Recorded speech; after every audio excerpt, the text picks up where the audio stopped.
आता वाजलेत सकाळचे 8:30.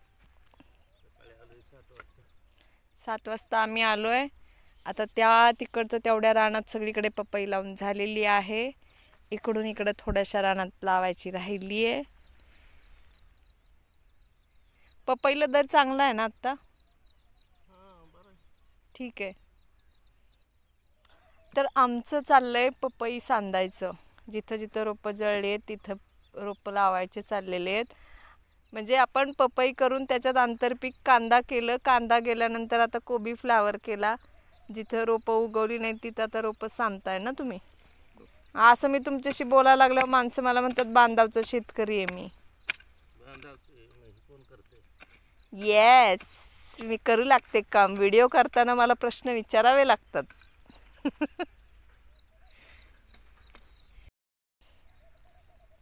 एका पिकात एवढी आंतरपिकं करायचं, मग ते मूळ पिकाला काही फरक पडतो का हो? फरक पडत नाही. उलट कसं होतं, आंतरपीक असलं की औषधाच्या फवारण्या, हां, खुरपणी, म्हणजे गवत वगैरे दिसतंय का बघा आता रानात तुम्हाला. म्हणजे ह्या गोष्टीची काळजी घेतली जाते ना.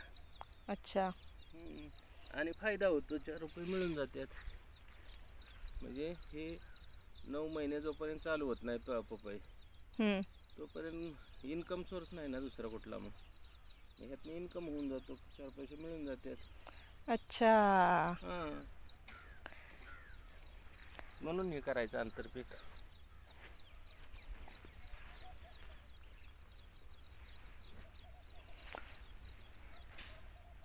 तिकडची मागची लावली तिथली, ती राहिली लावायची. आता लावायला लागेल मला. हां, लावते. जिथं जळली तिथं सांगतोय ना पपई ही. पण ही आता ही लहान झाडं आहेत आणि ती मोठी झाडं आहेत. मग ते एकमेकांना कव्हर होणार का सगळं?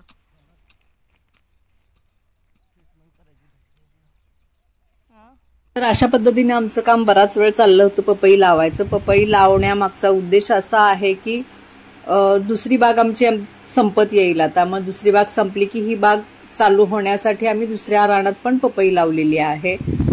पण एक मी या निमित्ताने सांगू इच्छिते की मोठी पपई असेल, म्हणजे 1 वर्षापुढची जर पपई असेल, झाडं मोठी झाली असतील, तर त्याच्यामध्ये आंतरपीक चालत नाही. कारण आम्ही काकडी आणि कारलं लावलं, पण ते आमचं सपशेल फेल गेलं पीक. ते लहान पपई असेल, म्हणजे उंची कमी असेल तोपर्यंतच आंतरपीक घेता येतं. एकदा खूप मोठी पपई झाली की त्याच्यामध्ये आंतरपीक माझ्या मते तरी येत नाहीये. हा मला आलेला अनुभव आहे. तुमचा अनुभव काय आहे तुम्हाला नक्की तुम्ही कमेंटमध्ये शेअर करा. आणि आमचा व्हिडिओ कसा वाटला ते नक्की सांगा. थँक्यू.